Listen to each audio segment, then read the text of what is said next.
मोहतरम असातिज़ा कराम, दोस्त अहबाब, आपकी खिदमत में मेरा आदाब। आप जानते हैं कि पाकिस्तान की तारीख के अंदर हमारे जो मिशनरी अदारे, ख़ासकर जो फार्मर क्रिश्चियन कॉलेज है, जिसे एफसी के नाम से हम पुकारते हैं, आज इसकी जो मुख्तसर तरीन जो तारीख है, इसके हवाले से हम अपने उस्ताद मोहतरम डॉक्टर अशफाक अहमद विरक की ज़ुबानी सुनेंगे। और ख़ासकर इस अदारे की जो खिदमत में जो पेश पेश एक ख़ानदान था, जो चौधरी ज़हूर इलाही का ख़ानदान था, इसके बारे में हम उनकी ज़ुबानी सुनेंगे कि इस अदारे में उनकी जो खिदमात वो किस तरह थी, और आज तक उनका जो नाम वो ज़िंदा लिया जाता है, जिसे ज़हूर इलाही चौधरी के नाम से हम जानते हैं। आज डॉक्टर अशफाक अहमद विरक की ज़ुबानी हम मुख्तसर तौर पर उनका तज़किरा और इस अदारे की जो खिदमात हैं और इस अदारे का इस मुल्क और रियासत की नौजवान नस्ल के लिए जो आबियारी का काम है, वो उनकी ज़ुबानी जो ज़रूर सुनेंगे। तो वीडियो एंड तक ज़रूर देखिएगा। इस वीडियो को लाइक और शेयर भी ज़रूर कीजिएगा। आपका बहुत शुक्रिया। तो ये बात है 30s की। जब मैंने कृष्ण चंद्र पे मजमून लिखना था तो मैंने बाकायदा जो रजिस्ट्रार हैं अहमद सईद साहब, तो मैंने उनको फिर पूछा था कि थोड़ी सी हिस्ट्री भी बच्चों को पहुँचाई जाए। तो मैंने कहा कि ये कैंपस जिसमें हम मौजूद हैं, पढ़ रहे हैं, जो 126 एकड़ का कैंपस है, यहाँ कब शिफ्ट हुआ? आपको ये FC कॉलेज के तालब इल्म फार्मा लाइफ होते हुए ये चीज़ें आप फिंगर टिप्स पे होनी चाहिए। 1864 में डॉक्टर फार्मल ने इसको एक मदरसे या स्कूल के तौर पे रंग महल से आगाज किया। पुराना लाहौर जो रंग महल है, वहां से ये एक स्कूल की सूरत में ये फार्मल क्रिश्चियन स्कूल कायम हुआ था। वहां से ये निकल के नीला गुंबद, जहां आज टीपू हॉल या यूएन हॉल जैसे हम कहते हैं, केई के बिल्कुल सामने, केई का और इसका दरवाजा आपने सामने है। तो कृष्ण चंद्र ने लिखा कि मैं वहां से चलता था, पहले गवर्नमेंट कॉलेज आ गया, उसके बाद पंजाब यूनिवर्सिटी आ गई, अनारकली क्रॉस करता था, तो एक तरफ FC कॉलेज, एक तरफ के। तो ये इदारों का एक, तो वो जो 3.5 फरलांग या 3 फरलांग सड़क है, वो कहता है वो इल्मो दानिश से भरी हुई थी। तो मैंने बाद में फिर वो हिस्ट्री में जब लोग तलाश किए, जब मैंने वो कॉलम में लिखा, मैंने कहा मेरा जी करता है कि जब मैं इस सड़क से गुजरूं तो गाड़ी कहीं इस्लामिया कॉलेज की पार्किंग में खड़ी कर दूं और जूते उतार के इस रोड से गुजरूं जहाँ से अल्लामा इकबाल गुजरते थे, जहाँ से मौलाना मोहम्मद हुसैन आज़ाद गुजरते थे, जहाँ से प्रोफेसर आर्नल्ड गुजरते थे, जहाँ से डॉक्टर नज़ीर गुजरते थे, जहाँ से सूफी तबस्सुम फैज़, और जहाँ से डॉक्टर सैयद अब्दुल्ला, जहाँ से मतलब ये वाली शख्सियात जहाँ से, और कितने नाम गिनवाते चले जाए। तो वो सड़क, तो वो FC कॉलेज, तो मैंने जब उनसे अहमद सईद साहब से पूछा कि ये कब यहाँ पे शिफ्ट हुआ, नीला गुंबद से। और आपको ये पता होना चाहिए कि नीला गुंबद में जो मस्जिद है, ये कॉलेज, ये भी FC कॉलेज की जो साइकिल मार्केट है और चर्च वहाँ पे मौजूद है या हॉस्टल मौजूद, ये सारी जगह FC कॉलेज की। ये जो बैंक स्क्वायर जैसे कहते हैं, यहाँ पे FC कॉलेज कायम था। और ये जगह जो है, यहाँ पे कैंपस बना 1945, पाकिस्तान बनने से 2 साल पहले। ये चीज़ें आपको पता होनी चाहिए। और 126 एकड़, जब ये आसफ इमरान साहब यहाँ पे पढ़ रहे थे, तो उस वक्त ये 126 एकड़ का जो है हमारा इदारा। बाद में आपको पता है इसको नेशनलाइज कर लिया गया। भुट्टो साहब जो है वो थे तो जमहूरी, लेकिन उनके अंदर एक बहुत बड़ा डिक्टेटर मौजूद था, और हमारे यहाँ हर बंदे के अंदर है। उन्होंने इसके 18 एकड़, ये इजाफी स्टेडियम, आज भी अगर इधर वाले गेट से आप गुजरे तो जो कॉलोनी वहाँ घर भी बने हुए हैं, तो वहाँ लिखा हुआ है FC कॉलोनी।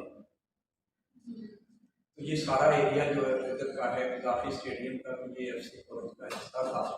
मैंने यहाँ पे जब मैं मुझे भी 15 साल यहाँ पे हो गए पढ़ाते, तो यहाँ मस्जिद में जो इमाम साहब थे, तो उनसे मैंने पूछा कि कितने साल आपको हो गए? उन्होंने कहा मुझे 50 साल यहाँ पे। अब जो इमाम मस्जिद है, ये उनके दामाद हैं, वो मौलाना जो यहाँ पे थे, उन्होंने कहा 50 साल। उनसे फिर मैंने उसकी हिस्ट्री पूछनी शुरू की। उन्होंने कहा बड़ी मेहनत की, इन यहाँ की जो इंतज़ामिया थी, यहाँ जो उस ज़माने के लोग थे, बहुत लायक थे। ये जो आज बिल्डिंगें लुकास और ये सिंगलेर और ये जो जिन लोगों के नाम पे ये इमारतें हैं ना या ब्लॉक हैं, उन लोगों ने बड़ी मेहनत की इसके लिए। वो कहते थे कि ये जो जगह मस्जिद से आगे भी आपको पता है कि एंड तक जो खेत हैं, एफसी का ये जगह बहुत सारे लोगों ने कब्जे किए हुए थे और क्या क्या, तो उन्होंने कहा कि वो ये जगह हासिल करने में उन्होंने बताया बाज़ लोग जो थे वो देख के तो फिर कब्जा कर लेते थे, कुछ इस तरह के मसाइल थे। चौधरी ज़ुहर आए इसकी उन्होंने तारीफ की कि उन्होंने इसको जगह को एक्वायर करने में, इस जगह को हासिल करने में बहुत मदद की। आज भी एफसी कॉलेज वाले इसको देखिए ना, ये जिस बिल्डिंग में हम खड़े हुए हैं इसका नाम इलाही बिल्डिंग है। ये जो ई ब्लॉक आप कहते हैं ना, तो शायद इसके आप हिस्ट्री में नहीं जाते, ये इलाही बिल्डिंग है। ये चौधरी ज़ुहर इलाही, चौधरी परवेज़ इलाही उस वक्त वज़ीर आला थे, जब ये टेक ओवर किया 2003 में, उन्होंने ये बिल्डिंग पे बाहर निकलेंगे तो लिखा हुआ है कि ये उन्होंने इसको फंडिंग भी किया और इसको बनवाने में इनका ये बड़ा रोल है। हो सकता है कुछ लालच भी हो, लेकिन बहरहाल वो फार्मर आए हैं तो सारे उनके बच्चे भी और वो भी और उसको फॉलो करते हैं। वो जो ये एफसी कॉलेज एक तारफ ही नहीं है, एक एहसास है। मैं पहले भी शायद ये बात बताई है, आसफ इमरान साहब से भी शेयर करता हूँ कि जस्टिस जवाद खाजा बहुत बड़े जस्टिस कार्नेलियस यहाँ के पढ़े हुए, मतलब है कि आज आपने वाटर पास का नाम लेकर दिया, हम उसकी फैक्टरिटीज में कभी जाएंगे। जस्टिस कार्नेलियस फार्मानाइट, सारी सर्विस फैक्टरिटीज के एक रूम में कोई जो चीफ जस्टिस है हाई कोर्ट के, रिहायश नहीं ली, हाउस रेंट नहीं लिया। और मजे की बात ये थी, वो मेरे साथ आदमी थे शाह सैयद साहब, सुप्रीम कोर्ट के वकील हैं, उन्होंने बताया कि उनकी बेगम एक ज़माना आया कि वो इंग्लैंड चली गई। उन्होंने फ्लैटिस वालों को ये बाकायदा तौर पर कहा कि अब मैं अकेला हूँ, पहले डबल वो बेड वाला हमारे कमरा था, अब मैं अकेला हूँ तो इतना बड़ा कमरा मैंने क्या करना है, मुझे सिंगल बेड वाला कमरा है। हमारे यहाँ तो हवस ही नहीं खत्म होती, वो कहते ये भी दे दे, साथ वाला भी खाली करा दें, ये भी कर। उन्होंने कहा सिंगल बेड कमरा मुझे चाहिए। और भी ऐसी ऐसी खूबियां कमालात की सूरत में आपसे मतलब शेयर करूंगा। जस्टिस जवाद खाजा की मैंने बात की, फार्मानाइट होने का, मैं जिम खाना में एक लंच था, सैन शराजी साहब हमारे दोस्त थे, उनके साथ जब उठने लगे तो साथ वाली टेबल पे जस्टिस जवाद खाजा बैठे थे। शराजी साहब ने मेरा बात करवाया कि ये अशफाक में मुल्क है और ये एफसी कॉलेज में प्रोफेसर है। यकीन जाने मतलब इतना बड़ा आदमी जो आज अपने घर को एक मदरसा बना के बैठा हुआ है, मोहल्ले के गरीब बच्चों को वहाँ खुद पढ़ाता है, उसकी बेगम पढ़ाती है, कभी मौका मिला तो वहाँ चलेंगे, तो उनके साथ भी एक सेमिनार करेंगे। तो उठ के खड़े हो गए, जब मेरा तारुफ हुआ कि मैं एफसी कॉलेज में उस्ताद हूँ, उठ के खड़े हो गए, मुझे बड़े इत्तेफाक के साथ मिले, तो कहने लगे मैं उस इदारे का एक अदना सा स्टूडेंट हूँ, आप मुझसे इस हवाले से फायक हैं कि आप तो ये ऑनर, ये इज्जत और ये जो शख्सियात पड़ी होती है ना, उनके काम और उनके रवैये वो भी बड़े। शख्सियात मैंने पहले भी आपको बताया कि ना दौलत से जांचा जा सकता है, ना उनकी जायदाद से जांचा जा सकता है। बड़ी शख्सियत जो होती है वो आजिज़ होती है, वो आजिज़ी इंकसार उनके अंदर होता है। आज भी एक तकरीब और इंटर कॉलेज में मैं था, वो आईजी रिटायर, लेकिन वो आजिज़ी, और मैंने कहा आपको ग्रेजुएटी में सिर्फ आजिज़ी मिली, बंदा आईजी रिटायर हो तो वो लेने लगी हुई हो, चाहे वो आईजी तो रिटायर भी मरिया के भी सवाल आता है। तो बहरहाल लोगों को, शख्सियात को अल्लाह ताला ने ऐसी खूबियों से नवाजा हुआ है। एक खूबी जो अभी मेरी इनसे डिस्कस हुई आसफ इमरान साहब से, कि ये इलेक्ट्रिकल इंजीनियर हैं पेशे के एतबार से, अपने काम के एतबार से, तो मुझे बहुत सारी दिल को कई कहानियाँ याद सी आते रह गई। तो मुझे इलेक्ट्रिकल इंजीनियर बहुत सारों को तो मैं जानता हूँ, दो नाम अभी हमने डिस्कस नहीं किया, मोहम्मद खालिद अफजल, ये लड़की बाबूपुर की बैठी हुई है।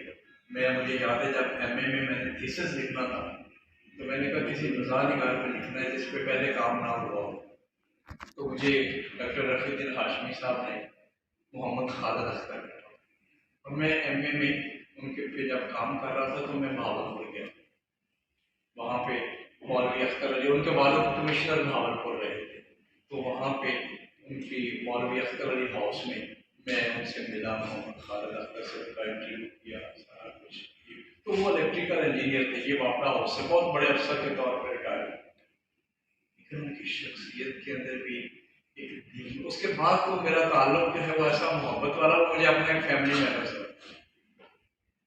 फिर मोहम्मद काजम, हम चूँकि ऐसे नामों से कम वाकिफ हैं, मोहम्मद काजम अरबी जानने वाला ऐसा बंदा, अलीगढ़ का पढ़ा हुआ, वो भी इलेक्ट्रिकल इंजीनियर। यहाँ मुझे याद है क्योंकि मोहम्मद काजम जो है वो मोहम्मद खालिद अख्तर के दोस्तों में थे।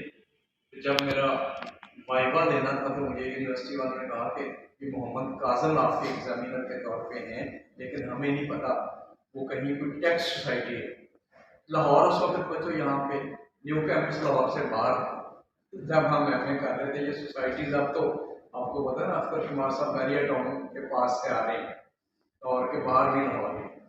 तो उस वक्त टैक्स सोसाइटी ये जी बिल्कुल न्यू कैंपस के साथ है।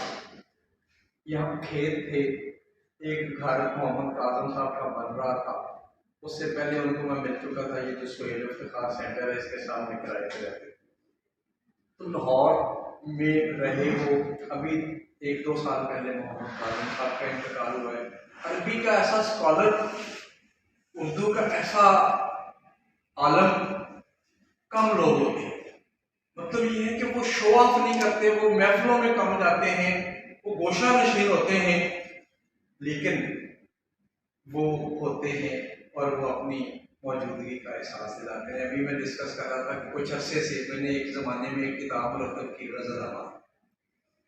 तरीकाकार ये था कि मैंने पिछले 25 साल के लोगों की लिस्ट बनाई कि कौन है जो गज़ल में नुमाया हो। मैंने फिर जज कुछ प्रोफेसरों को, कुछ शायरों को, कुछ जो नकार हैं उनको बनाया कि इनमें से मुझे 20 लोग चाहिए। जैसे तैसे उन 20 में से या जो मैंने फहरिस्त बनाई उसमें पता चला कि बहुत से जो लोग हैं वो इलेक्ट्रिकल इंजीनियर हैं। यूईटी के आपको शायद पता ना हो, आज भी वहाँ पे एक सालाना बड़ा शानदार किस्म का मुशायरा होता है और भी तकारीर होती रहती हैं। ये भी याद है कि ये सुई गैस का जो ऑफिस है गवर्नर हाउस के साथ, जब यूसुफी साहब का इंतकाल हुआ तो सबसे पहली तकरीब यूईटी के इंजीनियर्स जो सुई गैस में हैं उन्होंने की। मतलब ये कि अदब से इंजीनियरिंग का बात, हमारे एक दोस्त में असर साहब से बता रहा था कि शाहिद अब्बास हमारे एक हल्का हम टीचा के नाम से चला रहे इलेक्ट्रिकल इंजीनियर, मैंने उसका खाका भी लिखा इलेक्ट्रिकल पोएट। तो वो मतलब ये है कि ऐसी ऐसी जानदार शायरी, ऐसे ऐसे मज़ामीन आंखें तुम्हारे हाथ पे रखकर मैं चल दिया, अब तुम पे मुनहसर है कि कब देखता हूँ।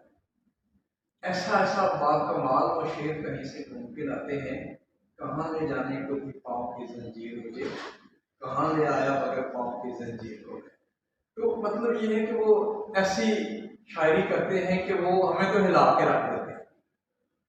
तो ये जो इलेक्ट्रिकल इंजीनियर होते हैं ये बड़े बाकमाल आदमी होते हैं और अगर इनका अदब से भी ताल्लुक हो तो ये कमाल करते हैं। तो हमारे जो आज के मेहमान हैं बच्चों, असद इमरान साहब, ये भी इलेक्ट्रिकल इंजीनियर भी हैं, अफसाना निगार भी हैं। इनकी 3 किताबें जैसे अभी समीना ने आपको बताया वो आ चुकी हैं। मैं उनको बड़े ही खुलूस और मोहब्बत के साथ दावत देता हूँ कि वो अपने बारे में मज़ीद हमें ज़रा पुराने एफसी कॉलेज के बारे में, आज के एफसी कॉलेज के बारे में, अपना जो इनका अदबी सफ़र है, अपना जो इनका इल्मी सफ़र है, कहाँ कहाँ इन्होंने जॉब की, तो हमें ज़रा अपने बारे में ज़रा, क्योंकि वो बच्ची भी बैठी हुई है जो इन पर थीसिस कर रही है, ये जो मालूमात इनकी ये आज हमें फराहम करेंगे वो ज़ाया और बेकार नहीं जाएगा। उसके बाद मैं आपसे भी ये कहूँगा कि आप इनसे कम से कम एक सवाल पहले अपना तारफ़ करवाएं, अपना नाम बताएं और फिर कम से कम एक सवाल इनसे ज़रूर पूछें। तो मैं दरख्वास्त करूँगा नवाज इमरान साहब से कि वो डायस पे आएँ और बच्चों से बात